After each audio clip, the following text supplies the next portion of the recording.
jejuando e orando, e pondo sobre ele as mãos, os despediram.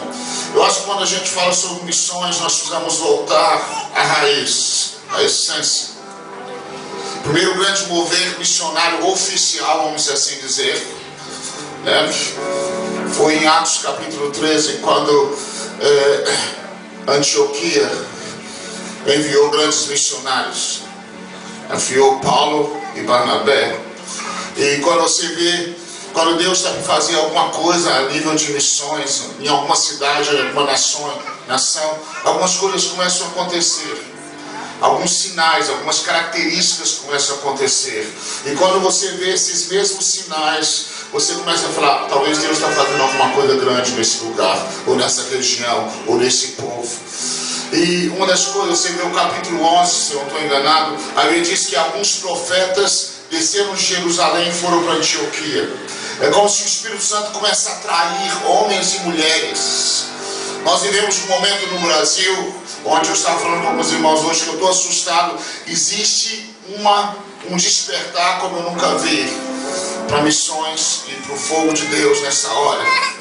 E nós precisamos entender o que precisa ser acrescido para que o envio, para que a obra seja completa.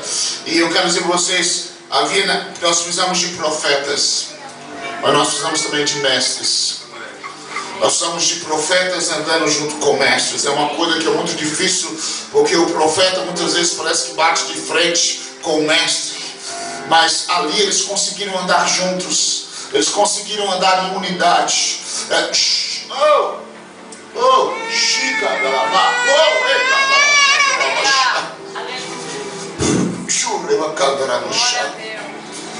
Parece que os mestres e os profetas ali conseguiram comer na mesma mesa. E um profetizava e o outro pegava e falava, é assim que a gente vai fazer. Colocava um papelzinho e escrevia. Nós precisamos de um avivamento de unidade nos ministérios, para que a gente possa conseguir chegar onde Deus quer que a gente chegue. E outra coisa que havia, servindo eles ao Senhor, um coração de servo, que é característico da igreja primitiva, e jejuando, orando. Eu quero dizer uma coisa, a igreja brasileira precisa se envolver nisso. Nós precisamos criar um ambiente. Eu estava falando com o Lou Engle, né, um cara que foi um dos líderes que criou o The Call. Eu estava sentado com ele na segunda-feira. Eles levaram quase 1 milhão de jovens para jejuar 440 dias nos Estados Unidos em 2007. E foram para Nashville, colocaram não sei quantas milhares de pessoas o dia todo jejuando e adorando ao Senhor e orando, pedindo perdão pelos pecados da nação, dizendo, Senhor, nós queremos divorciar de Baal e casar com o Senhor novamente. E um movimento, eu estava conversando com ele, o movimento de nazireado tem começado no mundo, e a gente está falando a mesma coisa no Brasil, de homens e mulheres com uma graça de nazireu, com uma graça de dizer, sabe de uma coisa, o momento está difícil, mas nós vamos ser diferentes. Nós vamos mudar a história. Nós vamos marcar a nossa geração. Nós vamos marcar a cidade ou a nação onde nós vivemos.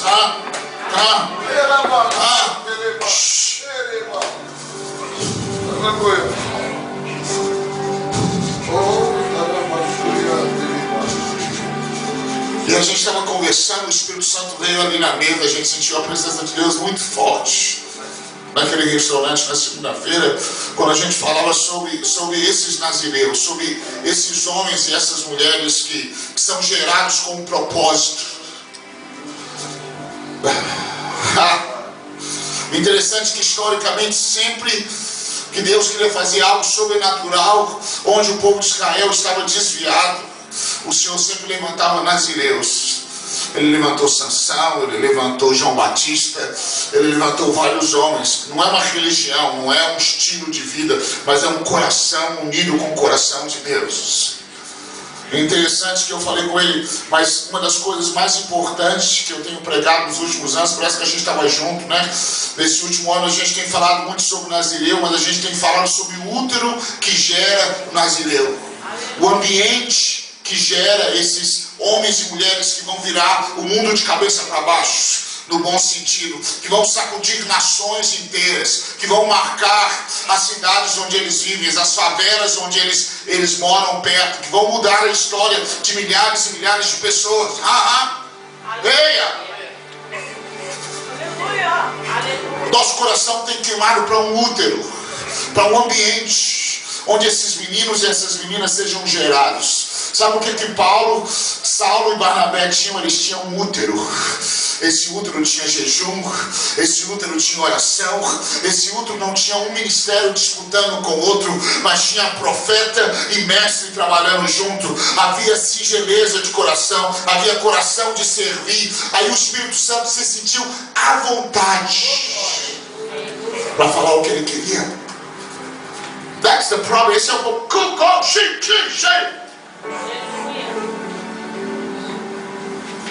esse chia, esse é o ouro.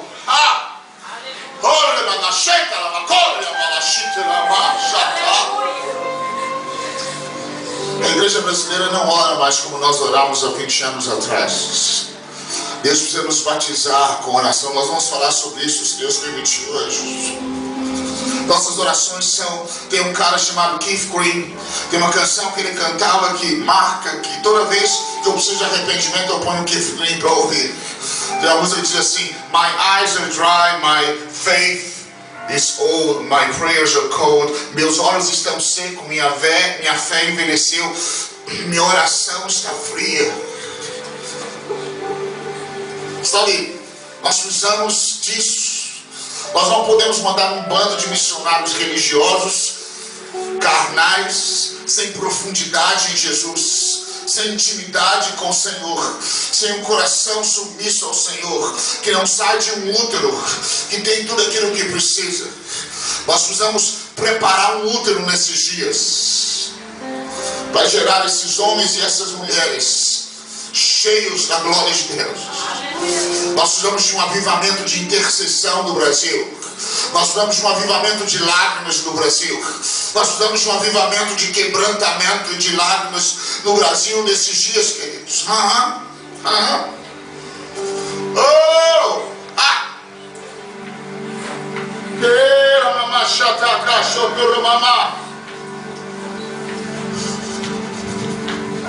Espírito Santo, eu quero pedir que o Senhor comece a derramar sobre nós, antes de nós começarmos a cantar. Deus, a igreja canta muito. Isso é bom, Senhor, mas nós precisamos adorar. Nós precisamos ser encharcados com a revelação do Teu coração. Deus, nós queremos mais do que canções, mais do que entretenimento. Deus, a igreja tem sido embriagada com entretenimento.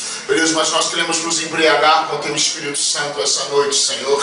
Espírito Santo, começa a derramar algo. Começa a derramar algo sobre esse povo essa noite, antes mesmo da gente começar.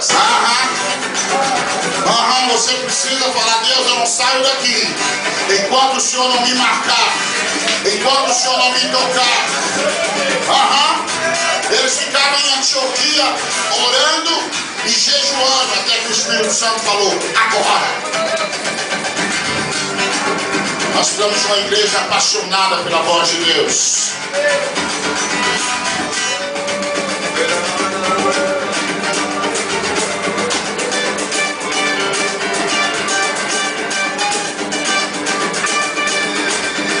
Começa a orar. Jesus, o que eu estou fazendo aqui essa noite?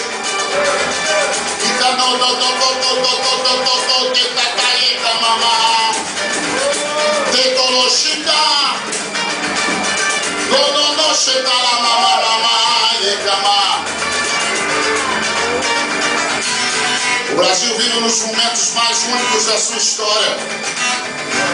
O Senhor falou: olha, ficar em Jerusalém até que do alto sejais revestidos do poder. O Senhor esperou o dia onde todas as nações estariam reunidas em Jerusalém, o Espírito descer. Todas as nações daqui a alguns meses vão estar reunidas no Brasil. Sabe de uma coisa? Eu acho que a igreja não está enxergando isso. A Bíblia diz que quando eles foram cheios do Espírito, eles ouviram, aquelas nações ouviram o Evangelho na língua deles. Brasil, se você for cheio do Espírito Santo, cada nação que pisar aqui vai ouvir o Evangelho de uma forma que eles entendam. Talvez alguns deles vão voltar para as nações deles e vão ser avivalistas. Talvez alguns muçulmanos, alguns alguns pedófilos, alguns que vão vir nessa nação para turismo sexual, vão encontrar com o profeta ali na portaria de Guarulhos, profetizando e orando em línguas, e ele vai entender o Evangelho, ele vai cair no chão. Come on. Deus, abre os olhos da igreja brasileira, eu te suplico.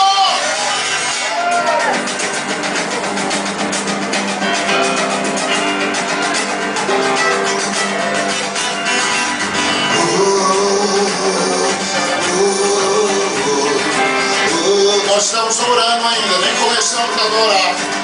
Nós estamos apenas orando. Começa a orar. Ontem eu estava ministrando numa escola de ministros de louvor. Sabe o que eu descobri? Ministros de louvor não oram.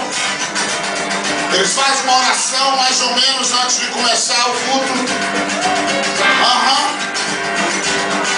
Os céus não se movem com um batomzinho bonitinho e uma cara bonitinha. Os céus se movem pelo clamor de uma igreja desesperada e apaixonada.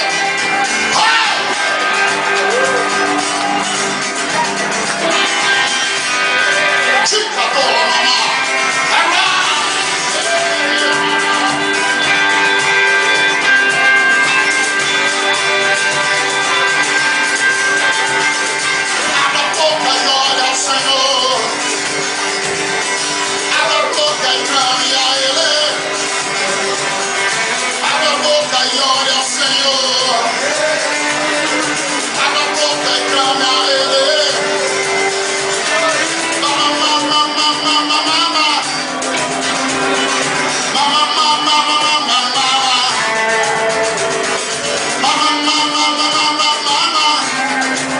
Eu nunca vou me esquecer um dia que eu estava em Narita, em Tóquio, no Japão. Nós tínhamos ministrado uma conferência maravilhosa, estávamos felizes voltando para casa. Eu subi num lugar, numa parte do aeroporto.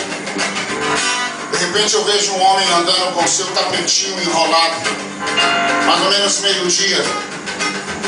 No meio de todo mundo, aquele homem estende o seu tapete e se prostra no chão e começa a adorar o Deus que ele crê.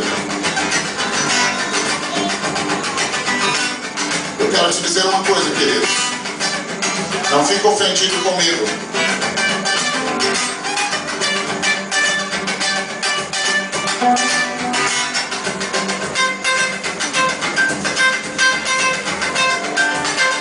Nós precisamos aquecer as nossas orações. Nós precisamos mudar o nosso estilo de vida. Eu não estou falando com você, eu estou falando para nós.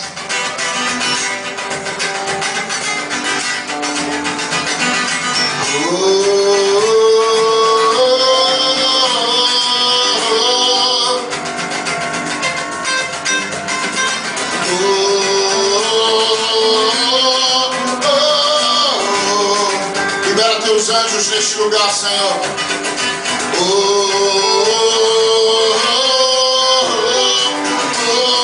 Anjos de Deus, Espíritos ministradores do Senhor, encham esse lugar. Sabe, a igreja ficou preguiçosa. Ele vem no domingo e fala: põe a mão na minha cabeça e me abençoa. A gente não sabe orar. Eu sei que eu estou te ofendendo, mas infelizmente sinto muito.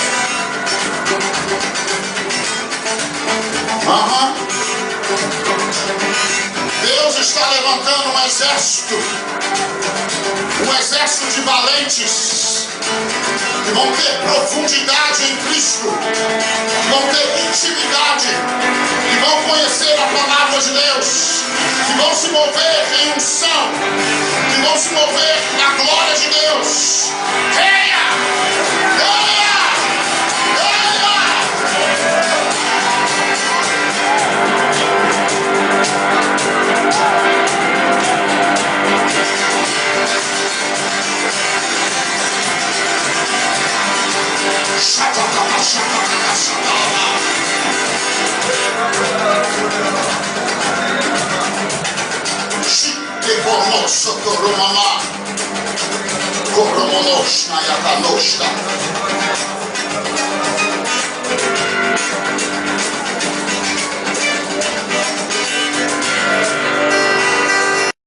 Aleluia, Jesus, ajuda-nos, Pai.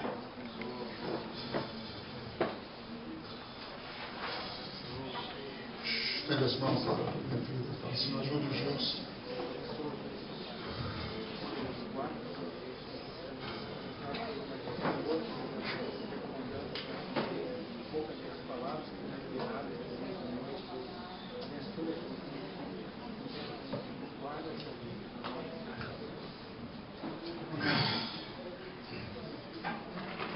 Eu estou profundamente empolgado com o que o Senhor está fazendo esses dias, principalmente na área de missões.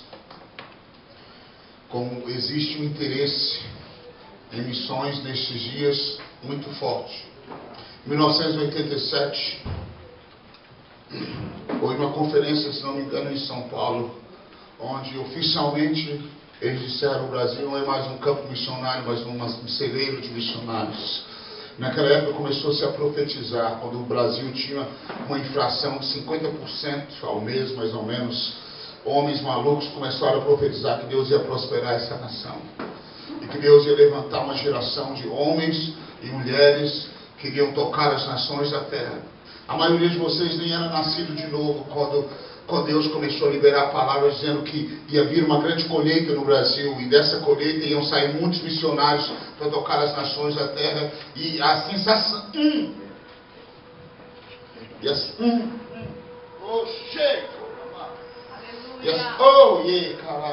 sensação que a gente tem é de que essa hora chegou, é de que o Senhor vai fazer algo maravilhoso nos nossos dias. Uma coisa que eu tenho observado é que nós temos feito missões, mas eu sinto que Deus quer nos aperfeiçoar naquilo que nós estamos fazendo. Deus quer que a gente faça com mais destreza, com mais... como é que se diz? Para sermos mais frutíferos. Em muitos lugares nós temos levado uma mensagem, mas, vou ser sincero, em algumas nações onde eu tenho visto, nós não temos levado o reino de Deus, nós temos levado nossas ideias, nossa denominação, nossas coisas. Mas eu creio que Deus está levantando uma geração que vai se mover com a revelação do reino de Deus. Vocês entendem isso? 1 Pedro capítulo 2, versículo 9 diz o quê? Você deve saber de cor. O que é? Leia aí para nós.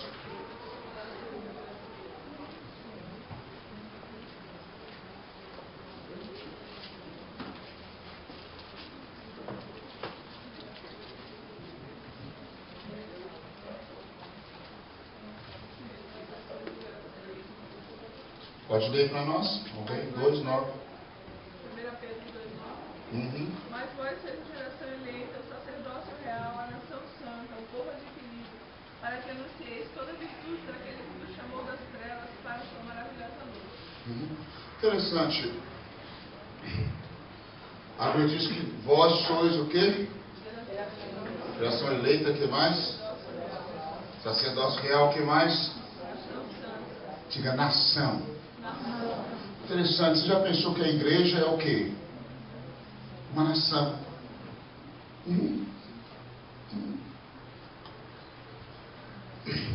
Cada nação tem o quê? Tem a sua cultura, tem a sua esfera, tem a sua, como é que se diz? Tem a sua cosmovisão, tem a sua maneira de ver as coisas. E o problema é que muitas vezes nós não entendemos, somos cristãos, mas nós não entramos na nação cristã. Nós levamos o Evangelho, mas nós não levamos a cultura do reino, a cultura do Evangelho de Deus. E eu creio que Deus quer aperfeiçoar a igreja para que a gente possa fazer essas coisas. Por exemplo, eu sempre pensei que se você falar o mesmo idioma, então você é da mesma nação. Mas nem sempre. Olha a diferença entre Portugal e Moçambique, Brasil e Portugal. Falam português, ou Inglaterra, né, e os Estados Unidos falam inglês, mas são culturas diferentes. São cosmovisões diferentes, são maneiras de ver a coisa diferente.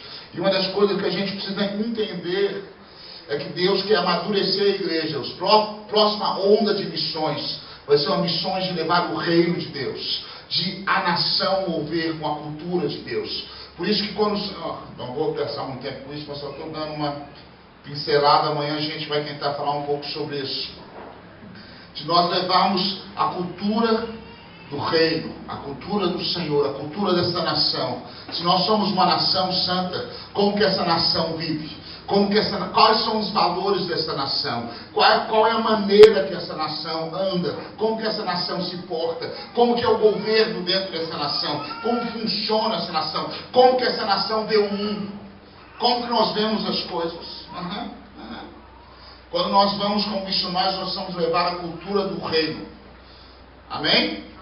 Por isso que Deus levantou Israel como uma nação, e Deus não só deu para eles uma visão, mas deu para eles uma cultura também. A gente deve, se eu tiver tempo, eu vou falar sobre isso um pouco amanhã. A nossa maneira de pensar precisa mudar. Vira para o seu irmão e fala: a sua maneira de pensar precisa mudar. Quando você vai fazer missões, você precisa estar entendendo que você está levando uma forma de pensar diferente, uma maneira de fazer as coisas diferentes. Abra sua Bíblia em Deuteronômio, nos capítulos 11.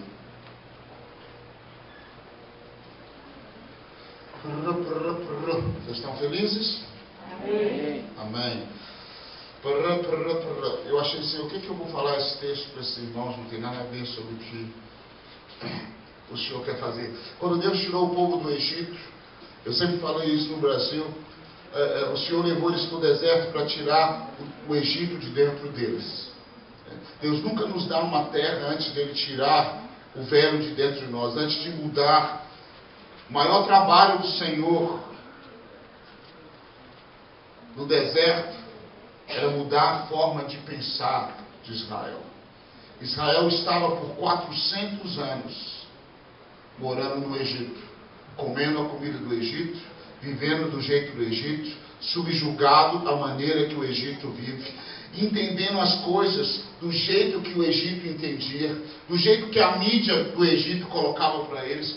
Eles viveram 400 anos achando que aquilo era aquilo. De repente Deus vira para eles e fala: eu quero tirar vocês daí, eu quero te levar para um lugar onde vocês vão beber leite e mel, onde vocês vão ter revelação profunda, onde vocês vão ter intimidade comigo. Eles não sabiam o que esperava eles, porque a maneira de ver deles era a maneira do Egito. Vocês estão entendendo? Sim. Então vamos lá.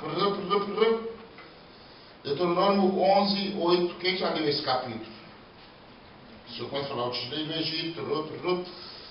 E o Senhor começa a falar: olha, eu vou dar para vocês uma terra, vocês vão possuir, vocês vão conquistar uma terra. No versículo 10 ele diz: porque a terra, vamos começar no versículo 8: guardai, pois, todos os mandamentos que eu vos ordeno hoje, para que sejais fortes e entreis e ocupeis a terra que passais a possuir. Vira para o seu irmão e fala: mano, meu filho. Vira para o seu irmão e fala: mano, velho, quando você aceitou Jesus, você parou de ser uma vítima e se tornou um conquistador. Quando você aceitou Jesus, quando você nasceu de novo, o Senhor colocou em você um DNA do Rei dos Reis, do Senhor dos Senhores. O nome de Jesus está em você. A realidade de Jesus está em você. Isso fala que você não é um banana mais. Você agora foi chamado para nações.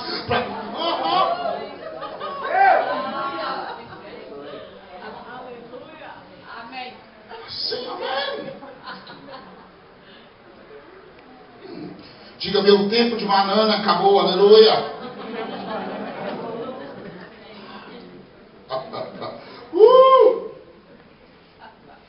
Guardai guardai, pois, todos os mandamentos que eu vos ordeno hoje, para que sejais fortes e entreis e ocupeis a terra que passais a possuir. Existem duas coisas entre entrar e possuir.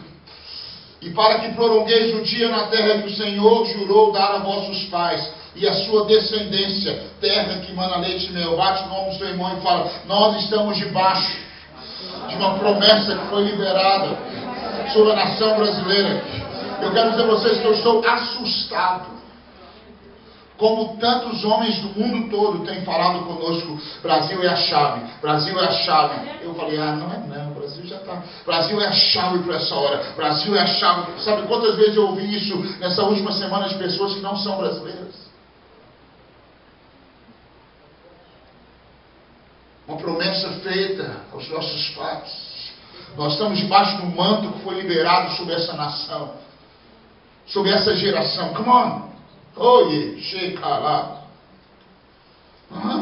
Vira para o seu irmão e fala: Deus tem um destino para você, cara. Para possuir, para conquistar, para ir para frente.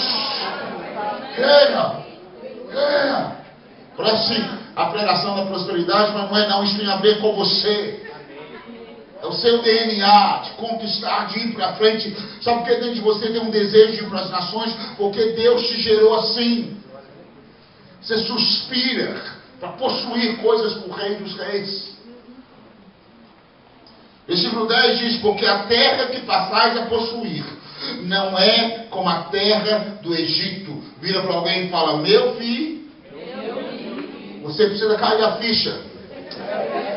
A folha virou.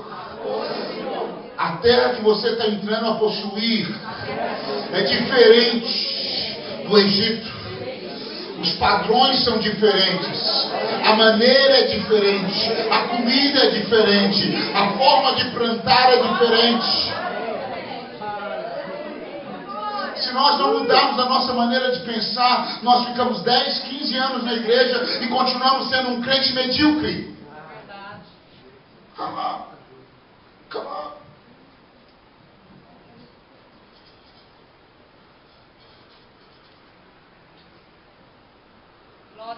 Por exemplo, eu conheço irmãos que têm 10, 15 anos que eles continuam todo mês endividados. Sabe por quê? Porque eles não têm coragem de entrar no reino dos céus. A terra que o Senhor colocou ele é uma terra onde funciona o seguinte: se você quer ser próspero financeiramente, você aprende a semear e abençoar os outros. Eu conheço missionários: minha língua já está queimando. Que todo mês eles choram: não tenho, não consigo, estou me abandonado. Sabe por quê? Porque eles não estão pensando como reino. Eles são mendigos. Sabe quem que é o maior sustentador do meu ministério quando eu vou para as nações? Eu e minha esposa. Porque nessa terra que eu entrei é diferente. Quantos estão me entendendo? Ninguém está me sustentando. Então você está na terra errada. A terra que você entrou funciona de outro jeito. Vira para o seu irmão e fala: Vai ficar tranquilo que eu não vou pedir oferta no final, não. Porque a terra que passas a possuir não é como a terra do Egito, de onde saíste. A gente sai do Egito, mas a gente continua pensando como o Egito. A gente sai do mundo, mas a gente continua pensando como o mundo. A gente sai da religiosidade, mas a gente continua pensando como religiosos. A gente sai da mediocridade, mas a gente continua pensando como medíocre. A gente sai do mundo, mas a gente continua usando os mesmos valores do mundo. Deus estava dizendo para ele: cai a ficha, você precisa entender. Aqui funciona diferente. No meu reino, a terra que eu estou colocando vocês, funciona diferente. Essa é a primeira coisa que um cristão precisa entender. Já? Sim ou não? Você já está chateado comigo ou não? Ainda não? Tá bom. Daqui a pouco.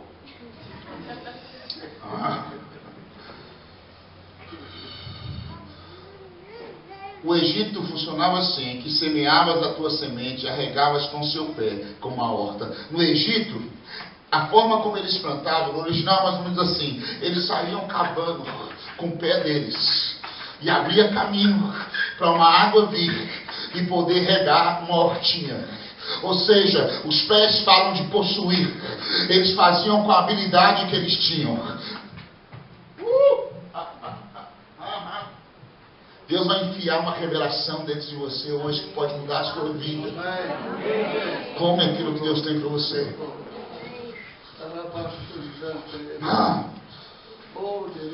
O que eu consigo fazer com o meu pezinho? Eu não consigo abrir nem 1 quilômetro de horta, porque o meu pé só consegue 1 quilômetro. É onde está a minha força, é onde meus olhos enxergam, é onde eu consigo. É assim que funcionava no Egito. E aí ele plantava, jogava uma aguinha, a aguinha descia, na medida que ele rapava com o pé dele. Aí Deus fala, isso aqui não é Deus não, mas eu.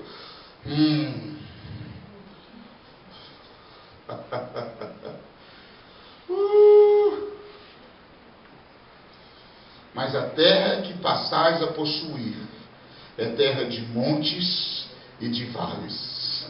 Da chuva dos céus beberás a água. Vira para o seu irmão. A terra que Deus nos coloca não tem como plantar com o pezinho, com a sua própria habilidade, porque não funciona, porque tem montes e tem vales. É uma terra que você depende da chuva que vem dos céus.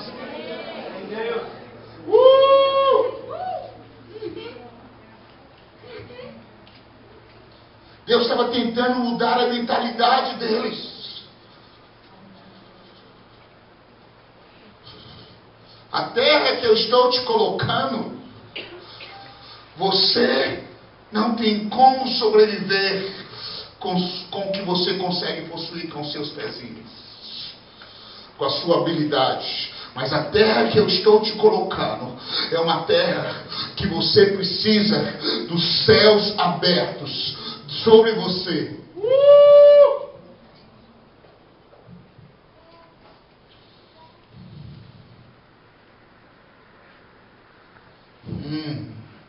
Diga, Senhor Jesus,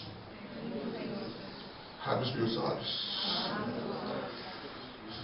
Abre os meus olhos. A terra que você está entrando. Sabe por quê? Se a gente for ser missionário, estar no ministério, da mesma forma que a gente vivia no mundo, a gente não consegue sobreviver, a gente fica frustrado, não dá certo, a gente planta, não nasce, a coisa não acontece. Sabe por quê? Porque a gente não consegue, é diferente. É diferente. Eu estava na Namíbia, a gente estava na Namíbia alguns meses atrás, é um deserto, uma parte onde a gente estava na Namíbia, e uma das coisas que eu percebi na Namíbia é que é tão seco que até o meu nariz começou a sangrar, nossos lábios começaram a rachar, e você não percebia, rachava, e não tem como plantar. A única forma de plantar é um milagre, ou você criar uma estufa. A terra é diferente. Se o agricultor chega ali, ele tenta plantar do mesmo jeito que ele tenta plantar no interior do Mato Grosso, onde plantam soja ou alguma coisa assim, que planta e nasce, a chuva vem na hora certa, ele se frustra. Porque ele planta e a semente não germina. Ele planta e nada acontece. Então, quando você ministra do reino de Deus, as coisas do reino de Deus funcionam diferente. Você depende do céu. Diga, essa terra que o Senhor me colocou. Você depende dos céus.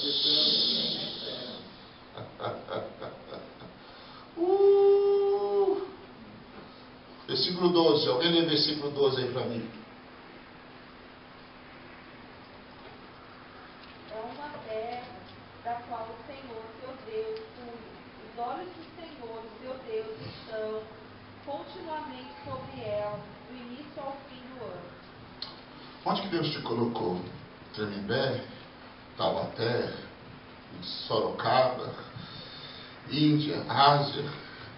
Você precisa carregar uma revelação, Presidente Prudente, que aquela terra Deus ama demais. Você precisa ter uma revelação que aquela terra Deus é apaixonado por ela, que Deus está de olho nela, que Deus está amando aquele lugar onde Ele te colocou. Você diz, Júlio, isso vai ser uma heresia, porque não tem como Deus amar o lugar onde Ele me colocou. Deixa eu dizer como não é heresia, porque eu creio que Deus não vai te colocar numa terra onde não mana leite e mel. Talvez não está manando leite e mel agora porque você não está vendo, mas se você começar a profetizar e cavar, se é a terra que Deus te colocou, vai manar leite e mel. Aleluia. Você entende isso? Então, a terra, o missionário precisa chegar numa nação, ele precisa entender: Senhor, eu amo essa terra porque o Senhor ama essa terra.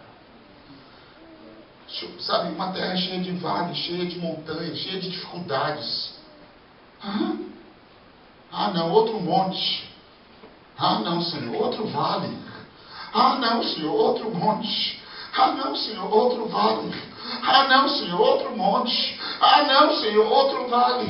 Ah, não, Senhor, outra resistência. Ah, não, Senhor, outra adversidade. Oh, não, Senhor, outra dificuldade. Oh, não, Senhor, outra dificuldade. Não é possível, eu vou voltar para o Egito, porque lá eu pelo menos estava no controle.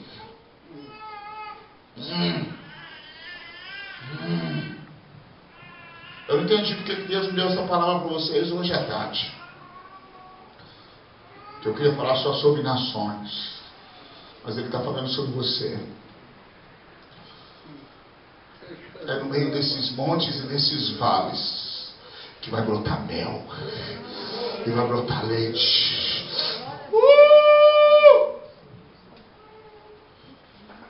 Quantos estão me entendendo? Amém.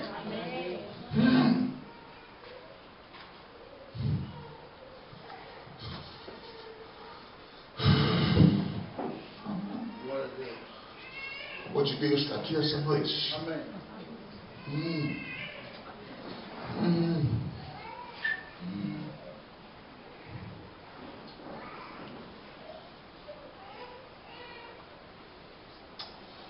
Vem Jesus, vem Jesus, vem Jesus, vem Jesus. Vem Jesus, vem Jesus. Versículo 13. Ele diz assim: e será que, se diligentemente obedecerdes a meus mandamentos que hoje vos ordeno, de amar ao Senhor vosso Deus, e de o servir de todo o vosso coração, e de toda a vossa alma. Versículo 14. Então darei a chuva da vossa terra, a seu tempo, a temporã e a serôdium, para que recolhais o vosso grão, e o vosso mosto, e o vosso azeite. Eu estou te ensinando os princípios do cristianismo. Deus te colocou numa terra. A Bíblia diz que Deus nos transportou do reino das trevas para o reino do Filho do seu amor, para o reino da luz. Você não... Sabe, o irmão ali me falou que ele mora na Inglaterra há 12 anos, né? Já pensou, eu chego lá que dirijo de um lado, o Brasil dirige para o lado mesmo esquerdo, né? Do lado certo, né?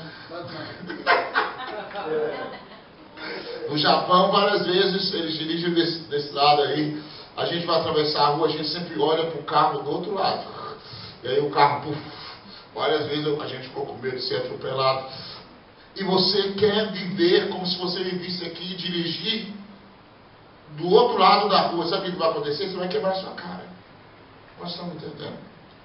Assim funciona o reino de Deus. Quando você muda de uma nação para outra, quando você muda do reino das trevas para o reino da luz, as coisas funcionam diferentes. E aqui o Senhor falou com eles: eu estou dizendo duas coisas para vocês. Se diligentemente me obedecestes, obedecer os meus mandamentos, de amar ao Senhor vosso Deus, de servir de todo o coração e de toda a sua alma, algo vai acontecer. Eu devo falar um pouco sobre isso amanhã, se Deus me permitir, mas existe uma necessidade urgente do Brasil ser batizado com diligência, com obediência, com paixão pelo Senhor e com coração de servo. Essas 4 coisas são importantíssimas para nós recebermos aquilo que o Senhor tem. E Ele diz assim: e se vocês fizerem isso, eu vou derramar a chuva temporã e a chuva serôdia, para que recolhais o vosso grão e o vosso vinho novo, mosto, né? O vinho novo e o vosso azeite. E darei erva no teu campo aos teus animais, e comerás e fartar-te-ás. Aleluia. Ele é o seu irmão falando: irmão, Você precisa da chuva. A terra que nós entramos, nós precisamos dos céus. Vocês entendem? Não tem jeito. Eu estava falando ontem para esse ministro de louvor que eu nasci num lar cristão, meu pai era pastor, cresci na igreja, né? Mais de 20 anos que eu ministro louvor, mas toda vez que eu subo na plataforma, eu subo para ministrar, eu me sinto totalmente inapto, eu me sinto totalmente incompetente. Sabe por quê? Porque eu não consigo sem Ele. Eu podia hoje fingir cantar algumas músicas conhecidas para vocês dançarem, pular, e vocês iam ficar, sua alma ia ficar feliz. Mas se a gente não reconhece o mundo espiritual, o que está acontecendo? A gente toca apenas em um nível das pessoas. A gente não vai no profundo, a gente não muda a história de indivíduos. Vocês estão me entendendo? Então, nós precisamos dos céus. E o Senhor fala, se vocês me obedecerem, se vocês andarem na minha presença, os céus vão estar abertos na hora que vocês precisam deles abertos. Os céus vão mover na hora que você precisa que eles se movam. Eu vou dar para vocês a chuva temporânea e a chuva serôdia. Eu quero falar uma coisa que eu creio para o Brasil. A chuva, uma dessas chuvas, é a chuva que vem antes, ela vem no início. Ela vem para molhar a terra, para que depois o agricultor venha e ele coloca as sementes. E aí quando ele coloca as sementes germinam. Depois de muito tempo, os frutos estão grandes, mas eles ainda não estão prontos. Aí vem essa última chuva. E a função dessa chuva é amadurecer a seara. É amadurecer os frutos. Eu vou dizer uma coisa para vocês que eu creio, que talvez eu estou errado, isso não está na Bíblia, é o que eu creio. Eu creio que a nação brasileira, que a igreja brasileira experimentou a primeira chuva, mas não experimentou a segunda ainda. A igreja brasileira precisa de maturidade. Eu tenho ido...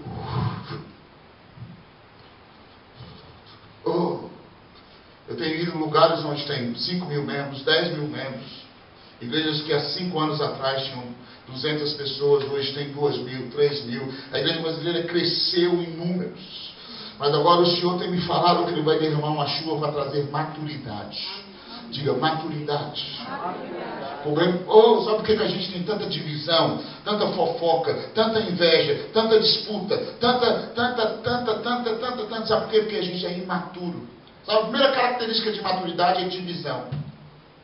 Paulo disse assim, infelizmente eu não posso falar com vocês como espirituais, porque um é de Paulo, outro é de Saulo, outro é disso, outro é daquilo, diz, vocês são imaturos.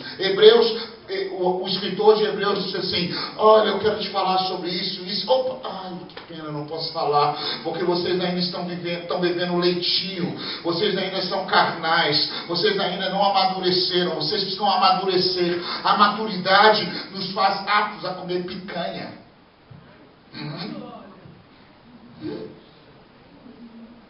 Sim ou não? Eu creio que o Senhor está derramando uma chuva nessa hora de maturidade para amadurecer a igreja brasileira. Quantos creem nisso? É um momento de maturidade. Por isso que a gente quer assim, lá, sabe, a Caleb, meu filho de 6 anos, brinca com as árvores às vezes, e com os meninos lá, fala, eu peguei, eu ganhei, meu picolé é maior, meu sorvete é maior. Ele é criança. A gente fala, minha igreja é maior, um santo está maior aqui, porque a gente é criança.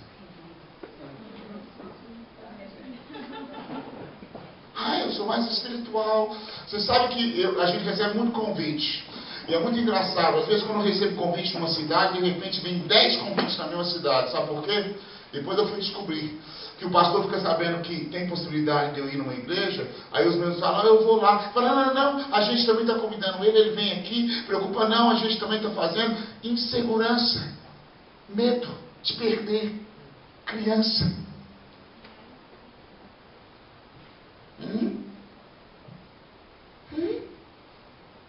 Orado nesses dias, depois que o Senhor me mostrou isso, eu comecei a orar: Senhor, libera a chuva dos últimos dias, a chuva que gera maturidade, porque o Senhor foi fiel. Há 20 anos atrás no Brasil, Deus trouxe um mover na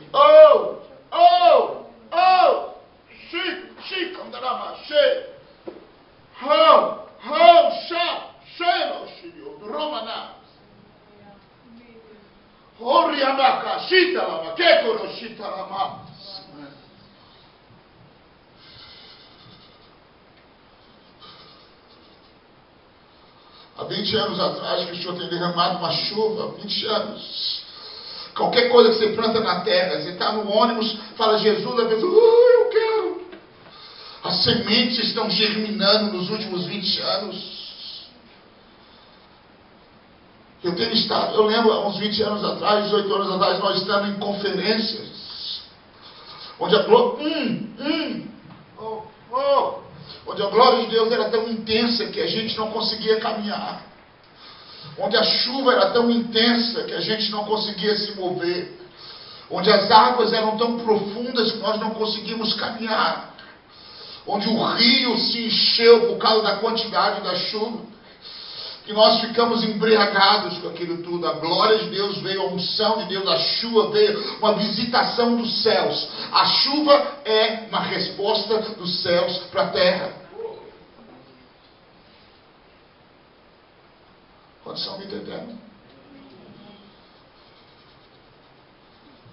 Eu pensei: Senhor, traz aquela chuva. O Senhor falou: vocês não estão entendendo, filho. Eu não vou trazer aquela chuva, eu vou trazer uma melhor. Eu vou trazer uma para gerar maturidade. Às vezes eu falo: Senhor, eu quero aquela mesma experiência de 18 anos. Ele falou: não, Justo, essa vai ser melhor. Porque essa você vai ver o fruto amadurecendo.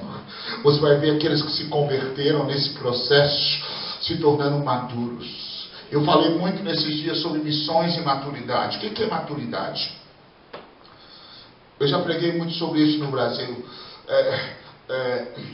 Abraão ficou feliz quando Isaac nasceu, mas ele fez uma festa e deu um banquete quando Isaac deixou de mamar. Em outras palavras, quando Isaac parou de tomar leitinho, Abraão fez uma festa.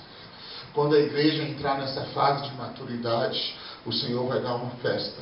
Então eu sinto que Deus vai batizar a igreja, vai ter uma alegria muito forte. Quando o Senhor, eu estou orando, eu não falei isso no Brasil ainda. A palavra que o Senhor me deu alguns dias atrás. Está vindo uma chuva sobre a nação brasileira. E essa chuva é para gerar maturidade.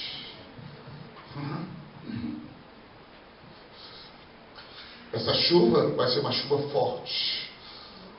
Os frutos podres não vão aguentar ficar na árvore, vão cair. As folhas secas vão cair ao chão. Mas os frutos que precisam da chuva vão amadurecer e vão cumprir aquilo que Deus chamou eles para fazer. Quantos creem nisso?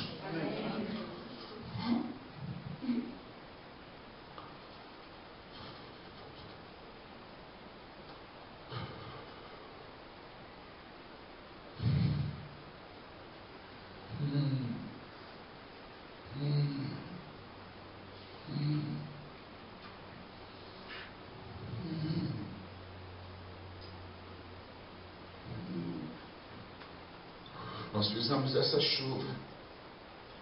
Nós precisamos dessa chuva, Senhor, de maturidade no meio da igreja, Senhor. Uma das coisas que eu tenho falado sobre maturidade é que maturidade tem duas coisas: tem o privilégio e tem a responsabilidade. O que eu tenho visto hoje com alguns pastores é que eles estão amadurecendo. A igreja brasileira tem recebido muitos privilégios. Missões, sabe o que é? Missões é a resposta da maturidade. Depois que os discípulos andaram 3 anos com Jesus, sabe o que Jesus fez? Jesus virou para eles e falou: agora vai, faz discípulo. Agora vocês são maduros. Você é cheio do Espírito Santo e vai, produz. Produz, produz, aleluia. Diga maturidade, maturidade, maturidade. E a maturidade vai fazer com que nós tenhamos vinho novo, que fala de alegria, azeite, aleluia. E o grão, que é a provisão.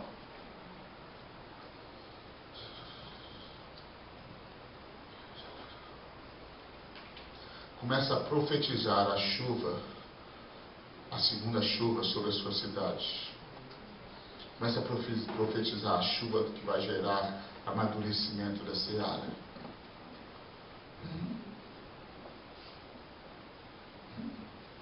Eu falo assim, aquela chuva, lembro-se daquela chuva de 20 anos atrás, de 18 anos atrás. Eu falei, Judson, aquela chuva trouxe um fruto.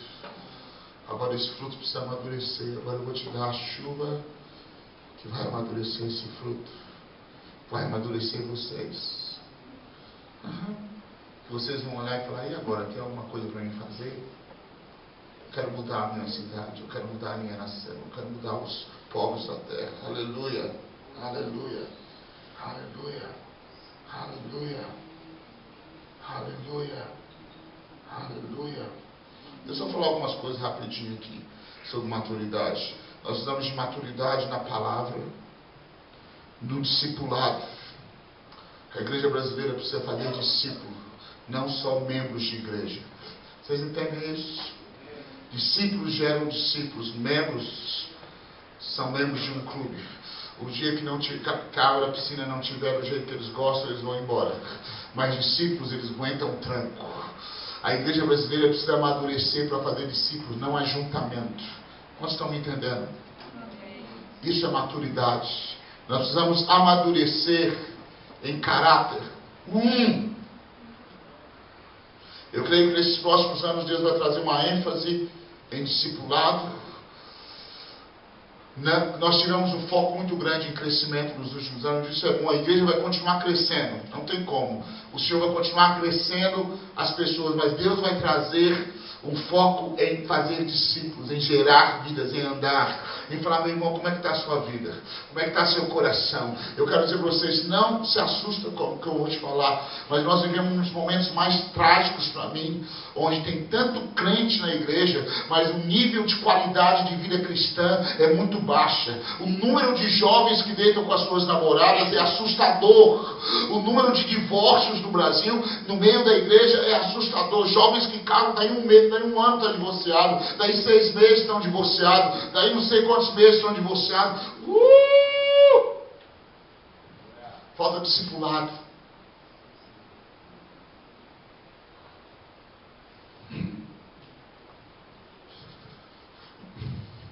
Mulheres falam, vou largar meu marido. Por quê, irmã?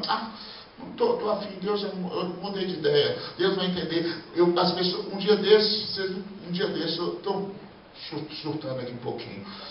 Uma irmã falou comigo que um pastor profetizou para o marido dela que ela não era mulher da vida dele porque ela só casou no civil e não casou numa igreja consagrada e não sei lá mais, então que ela não era a esposa dele, que a esposa dele estava em outro lugar, então ele largou da esposa dele e já estava no sul do Brasil, onde ele encontrou uma mulher e o pastor profetizou que aquela era a esposa dele mesmo, espiritual. Isso é lixo, isso é vômito do inferno que está entrando na igreja porque falta Bíblia, falta discipulado, falta maturidade, falta pregadores que preguem a palavra e não a...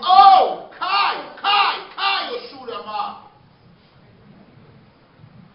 Nós precisamos parar de dar leitinho. Vem e receba a sua bênção. Vem e seja transformado. O Evangelho de Cristo não é lá, mas é vida, é cruz, é renúncia, é morte, é Jesus vivendo em nós, é caráter sendo transformado. As pessoas estão 10 anos na igreja e continuam sendo fofoqueiros, e continuam sendo maldizentes, e continuam sendo avarentos, e continuam sendo adúlteros, e continuam sendo pornográficos, e continuam sendo maldizentes.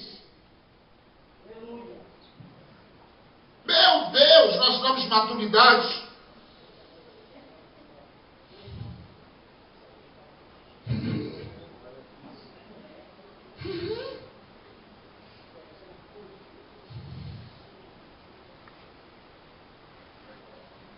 Eia, Júlia, Takai.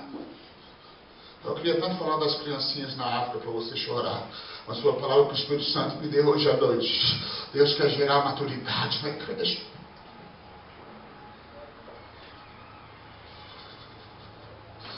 Eu choro.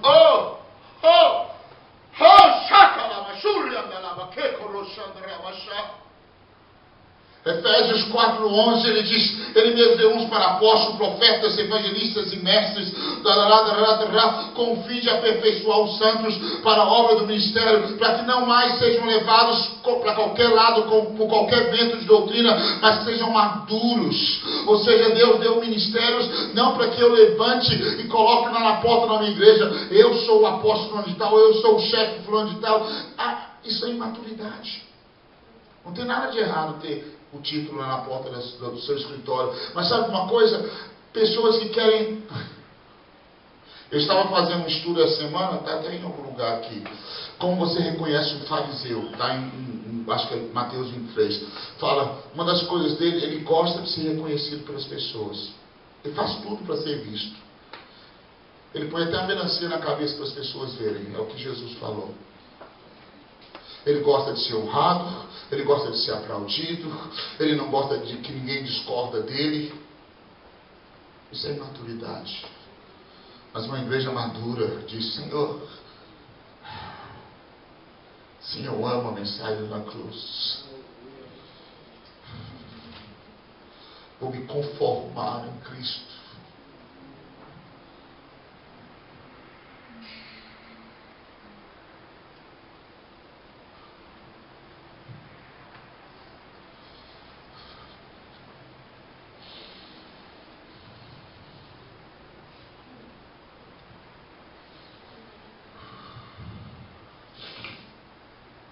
Raramente a gente ensina Gálatas 5, 22, 23 e 24, que fala do fruto do Espírito, fala do caráter, fala da mansidão, fala da pureza. Nós precisamos amadurecer nisso. Sabe por quê? Porque Deus quer nos entregar as nações da terra. Nós estávamos em Moçambique, o Luizinho estava também, a gente estava, e nós fomos na praia e vimos centenas de bruxos. Eles falaram que são bruxos e feiticeiros. Mas sabe qual música que eles estavam cantando? As músicas da igreja. E eles estavam usando a Bíblia. Daqui a pouco eles profetizam pelo pai que já morreu, pelo avô que já morreu. Sabe por quê? Porque alguém foi lá e pregou o evangelho, mas não discipulou. Alguém foi lá e deu a Bíblia para ele, deu uma balinha para ele, deu um pedaço de pão para ele, mas não ensinou o reino de Deus. Alguém foi lá, pregou para ele, mas não falou, meu irmão, você tem que ser marido de uma mulher só. O seu filho, você tem 5 agora, não tem como você matar as 5, né? E matar as 4 e ficar só com uma. Cuida dessas, mas seus filhos são maridos de uma só mulher.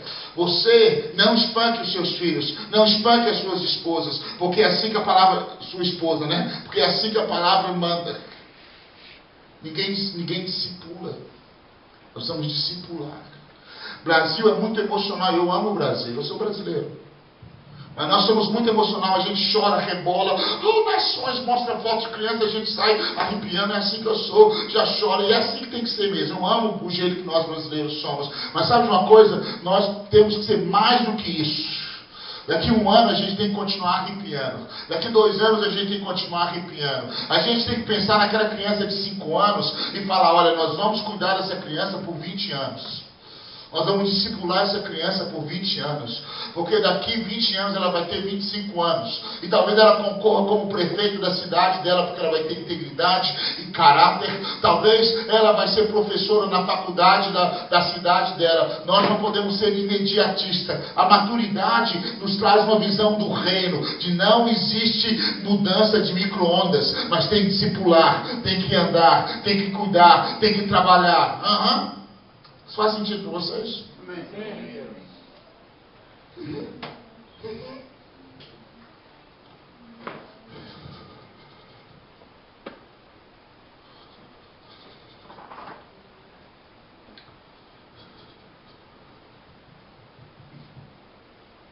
Diga maturidade.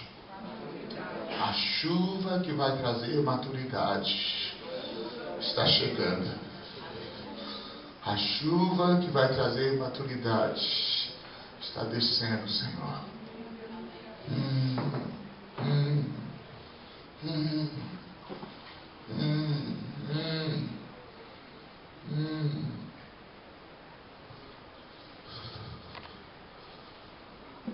Maturidade na implantação do reino é uma das coisas que eu falei aqui. Terceiro, maturidade nos relacionamentos, no campo missionário, aqui mesmo.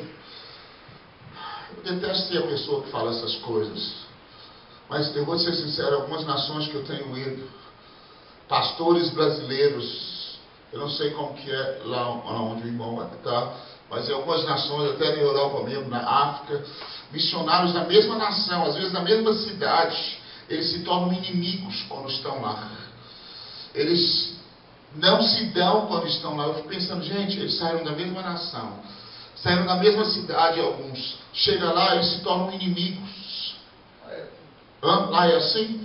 Um é concorrente do outro, um quer roubar o membro do outro, um quer roubar isso do outro. Eu falo, Deus, esse pessoal está doido na cabeça.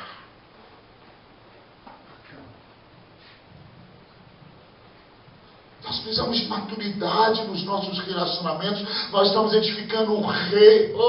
Quero enfiar isso na sua cabeça, porque Deus vai te colocar em uma nação um dia. E vai ter gente que vai chegar e Deus vai falar lá no pé dele. E o ministério dele vai decolar mais do que o seu. Isso não quer dizer que ele é mais bem sucedido do que você ou não. Significa que para você Deus está agindo dessa forma e para ele Deus está agindo daquela forma. A diferença você só vai saber quando chegar no céu. Eu espero que chegue. Queridos, em nome de Jesus Cristo, não leva divisão para as nações, porque somente a África, o que mais tem na África é divisão. Em nome de Jesus Cristo, não leva disputa, facções, inveja, ciúmes para a África, porque eles não precisam, eles já têm muito.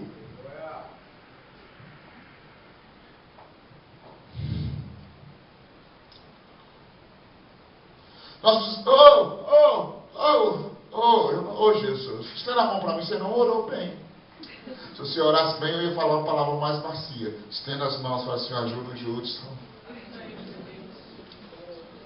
Ajuda o Judson, Senhor, a ser mais bonzinho. Nós temos a síndrome, sabe o que eu vejo? A síndrome do super-homem. A gente fala, nós vamos chegar na nação e todo mundo vai fazer assim. Chegou o brasileiro, canta um sambinha gospel para mim, que nós vamos tudo prostrar. Querido, você vai chegar lá, você vai lavar os pés deles, você vai servir eles. Depois que você estiver servindo eles, 6 meses depois que você estiver servindo, você vai descobrir que aquele que você está servindo está roubando de você. E depois você vai descobrir que aquele outro que você ora e jejua por ele, ele te odeia e quer te matar. E aí você descobre que o governo também não quer você ali, quer matar você, quer pegar alguma coisa para te mandar embora. Aí você escolhe, esse pessoal não presta, eles merecem o inferno. Sabe qual a maior revelação que eu tive quando eu entrei no campo missionário? Uma das maiores revelações que eu tive em missões. Eu quero te dizer antes que você fica frustrado. Eu descobri que eles merecem o inferno.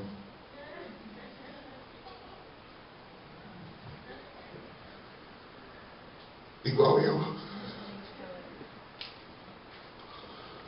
Eu descobri, quando eu cheguei na tribo indígena, eu pensei, vou lá peladão, né? Aleluia, glória a Deus. Tudo puro, tudo lindo. Cheguei lá, a pornografia já estava lá. Nem deu para mim ficar peladão. Porque não havia mais pureza lá. Glória a Deus. Ei, deu glória a Deus mais ainda. Imagina eu andando lá na Mata Amazônica, né? Luiz também ia, né, Luiz? É cultural, meu filho, transcultural. Mas o que mais me assustou é descobrir que a Bíblia estava certa.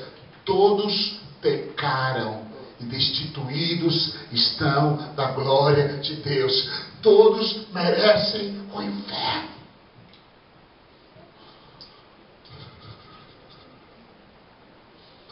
E você vai ser rejeitado, criticado, vão falar mal de você. E aí você escolhe, você fala mal deles ou você vive o reino de Deus. e continua servindo eles. E continua amando eles. Eles te falam mal de você, você abençoa eles. Eles dão um tapa em você, você continua rindo.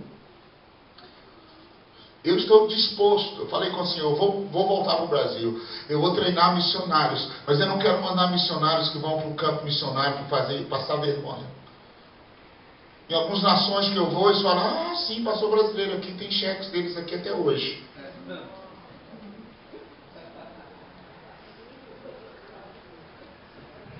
Você acha que eu estou vindo? É verdade? Os irmãos da Europa, eles sabem. Oh, Jesus, me ajuda. Augustina namora, Senhor, me ajuda. Caráter.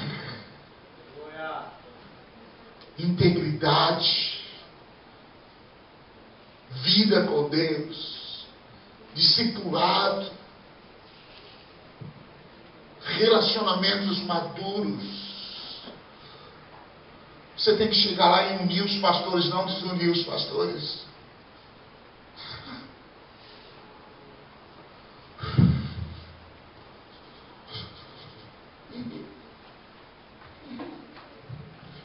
Levanta essa mão e fala, Senhor, manda essa chuva logo, por favor. Manda essa chuva da maturidade logo sobre o Brasil, para que a gente amadureça esses frutos.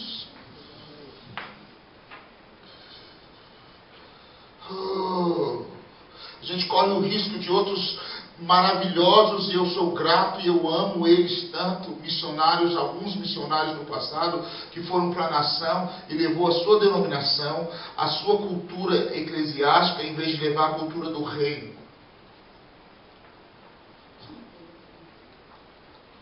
Você chega lá no Saara, chega lá num país mais caro, mais quente na África, e você fala para o cara, não, você tem que ser assim, você tem que vestir esse sapatão assim, desse tamanho, senão Deus não te ama. Nós precisamos levar o reino de Deus, a transformação do coração. Quantos entendem isso? Amém. Nós não podemos levar nossas ideias, nós não podemos levar nosso protestantismo, nós vamos levar o reino. Diga o reino, o reino, o reino. Eu não quero uma onda de missionários que vão para as nações. Por favor, não vão, se vocês vão fazer meleca gospel lá.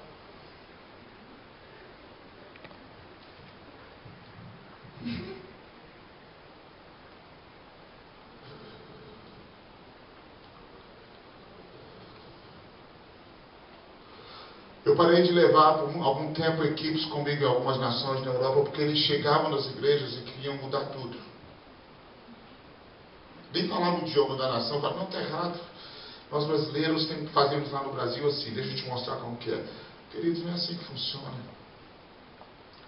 Você vai para servir. Você vai para lavar os pés. Você vai para servir. E depois que você servir, você serve mais um pouco. Depois de você servir, você serve mais um pouco. E aí você serve mais um pouco. E de repente eles falam, olha, você falou de Jesus, mas não é você não. Tem um cara na Índia que o pessoal fala, não, Jesus, ele veio aqui. Ele esteve aqui. A gente conhece ele, é Jesus, ele mora aqui perto da gente. A gente vem aqui de vez em quando. É um irmão que tem na Índia, que ele pega as pessoas que têm feridas terríveis, e ele levanta o dinheiro, ele paga a cirurgia para essas pessoas. E ele fala, não, Jesus que mandou fazer isso com vocês. Então as pessoas lá acham que Jesus é ele. Por causa do testemunho do que ele faz e do amor que ele tem.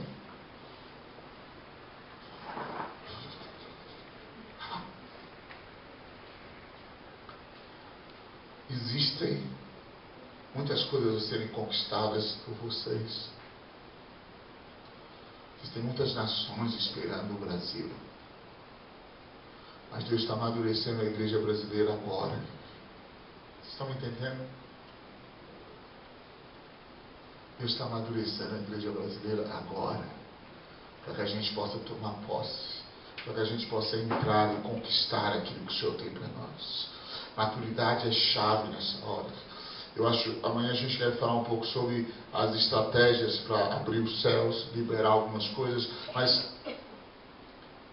a chuva vai trazer maturidade. Os céus vão abrir, vão sacudir. Nós vamos parar de ser meninos. Nós vamos parar de ser choramingando, murmurando e reclamando. Ai, ai, ai.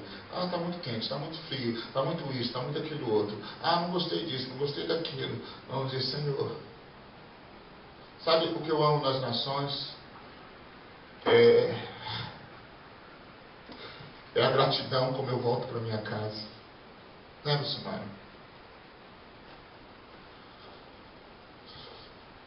Quando você está numa nação e você fala, meu Deus, eu tenho tanto. Obrigado pelo que o Senhor tem feito. Quando eu estou em algumas nações, eu sou tão grato pela igreja brasileira. Quando eu estou aqui, dá vontade de bater na igreja brasileira às vezes. Mas quando eu estou lá, eu falo, oh Deus, como eu amo aquele povo. Que a gente pega o violão, eles começam a pular e gritar seu nome. Oh, como eu amo a igreja, Senhor. Como eu amo a igreja no Brasil. Quando você vai para fora, você começa a apreciar aquilo que Deus tem te dado. E o nosso, oh Jesus. Senhor, nós queremos maturidade para conquistar aquilo que o Senhor tem para nós. Porque a maturidade vai vir, depois da maturidade vai vir o vinho novo, vai vir o grão, vai vir o azeite e a abundância. Eu estou profetizando agora, eu vejo um mover vindo sobre o Brasil que eu não estava enxergando. Um mover que vai começar em lugares que ninguém vê. O Espírito Santo está me dizendo que Ele vai liberar essa chuva esse ano. Nós vamos começar a sentir as gotas dessa chuva. Nós vamos ver no Brasil grandes ministérios pedindo publicamente perdão a outros ministérios. Nós vamos ver líderes se levantando e pedindo perdão pelos seus pecados. Isso é maturidade. E nós vamos ver a igreja parar de fofocar no Facebook. Isso aí até me afeta um pouco, difícil de crer nisso, mas se o Senhor fala, eu creio. Você põe no Facebook, crianças na África precisam de ajuda, ninguém compartilha. Põe na África, olha o fulano de tal malhando, olha o fulano de tal fazendo isso e isso, 10 milhões compartilham. Tem algo errado. Nós estamos de maturidade, queridos. Por que eu estou falando isso para vocês?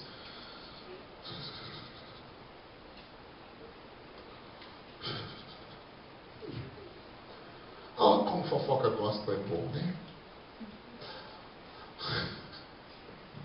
Oh, Jesus, me ajuda, Senhor. Acho que eu estou cansado hoje. Acho que eu estou pregando assim.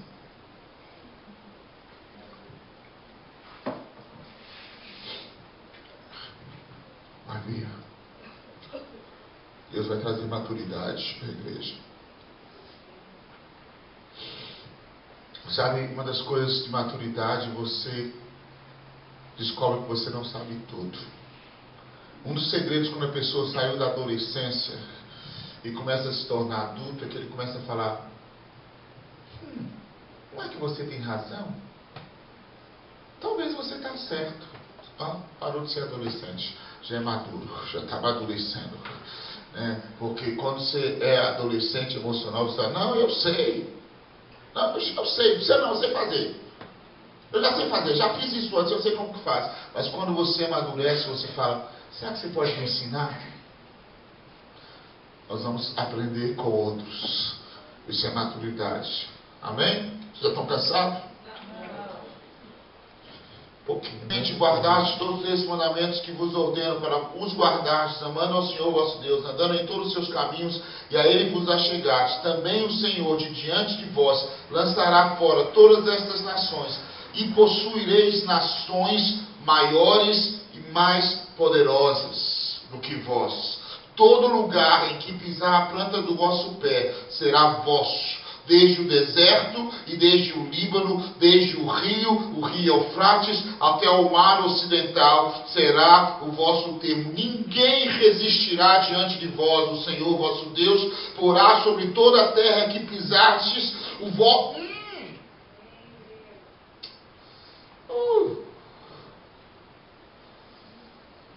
Se nós entendemos essa mensagem, queridos, da maturidade, se nós entendemos essa mensagem do discipulado, do caráter, da mudança, das coisas precisam ser ajustadas em nós. Deus vai nos dar uma autoridade que nós nunca experimentamos. Sabe, lá no Egito você tentava com seu pé fazer uma hortinha. A autoridade do Senhor desce uma unção sobre você, onde você coloca o seu pé, você possui. As nações vão morrer de medo de você. Deus vai te entregar às nações. Eu amo missiólogos. Eu acho que talvez um pouquinho eu sou missiólogo.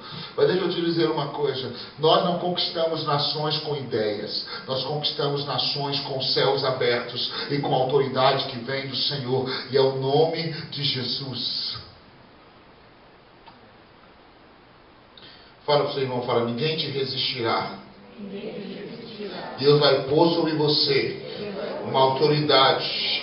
Onde você pisar, o terror e o temor, o diabo vai ter medo de você, cara. Quando você chegar numa cidade, você já parou para pensar, quando você entra numa cidade, os principados ficam agitados, morrendo de medo, porque tem uma autoridade sobre a sua vida. Quando você entra numa nação, sabe, é muito lindo isso, porque quando a gente planejou essa viagem agora para o ano passado para a África, a gente sentia a resistência espiritual no mundo. Como eu falei, mas por que o diabo está tão apavorado com isso? A gente viu quando nós fizemos a operação dessas crianças agora, há uns meses atrás, no meio do Amazonas, eu falei, meu pai, é só 2 crianças. Por que o diabo está tão apavorado com isso? Ele tem medo, porque onde a gente entra, a coisa acontece. Onde você coloca o pé, a coisa acontece. Sabe por que na empresa onde você trabalha, todo mundo fala mal de você, te odeia, e muitas vezes de graça? É porque eles têm medo. O inferno tem medo, porque aonde você chega, você vai acabar sendo chefe. Se você não ficar escondido no banheiro dormindo ou fazendo coisa errada também, né? Isso aqui é outro destino, outro estudo. Que existe uma autoridade sobre a sua vida, existe um chamado, existe um destino sobre você, existe um destino sobre a sua família, sobre a sua casa. Quando o Evangelho, sabe, a gente estava reunido, eu vou fechar aqui para a gente terminar. Não fique emocionado. A gente estava reunido com a minha família o ano passado, né? Minha avózinha, ela morreu com 96 anos. Ela era uma grande mulher de Deus, né? Tradicional, mas uma grande mulher de Deus que inspirou muito a minha vida. Ela foi a primeira a se converter na família dela. Só de batizada, ela tinha mais de 70 anos de batizada. E através dela entrou o Evangelho em toda a família. Nós estamos fazendo uma reunião anual da nossa família. São centenas e centenas. Não sei quantos pastores, porque o Evangelho entrou em uma pessoa. Uma pessoa. Quando o Evangelho entrou em você, toda a sua família recebeu esperança. Que você se tornou uma porta para que eles pudessem chegar ao Senhor. Quando o Evangelho chegou em você, a sua família agora tem um destino. E ele vai ser mudado. Porque através de você, através do que Deus está fazendo em você, através da chuva que Deus está colocando sobre a sua vida, você vai mudar a história sua, a história do seu esposo, a história dos seus filhos, a história das suas filhas, a história dos seus netos, a história dos netos dos netos. Eu vou dizer uma coisa que vocês vão achar que é heresia, mas é uma coisa que eu creio. Por isso que a oração é tão importante. Depois que você morrer, não tem como você orar mais, não é verdade? Sim ou não? Sim. Não tem como você pedir, fulano de tal morreu, ora para mim, vozinha que já morreu. Não tem jeito, já morreu. Está com Jesus, glória a Deus. Mas enquanto você está vivo, você sabia que as orações da minha mãe ainda existem? Mas ela já morreu. Mas como que funciona isso, Judson? Aquilo que você ora, enquanto você está vivo, permanece diante de Deus. Você sabia que eu oro pelos meus netos? Que eu ainda não vi. Eu oro para que, eu falei, Senhor, que nunca falte missionários na minha família. Daqui 40 anos, daqui 50 anos, que sempre tem adoradores.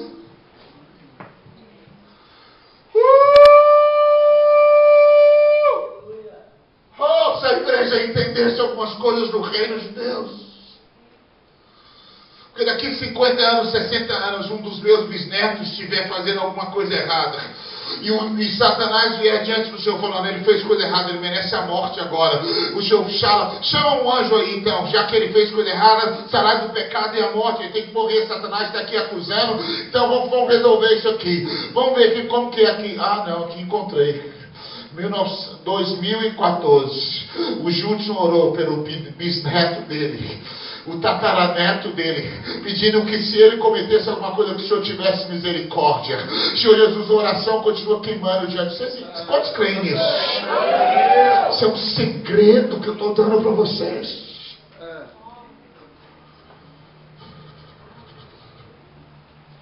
Olha Deus.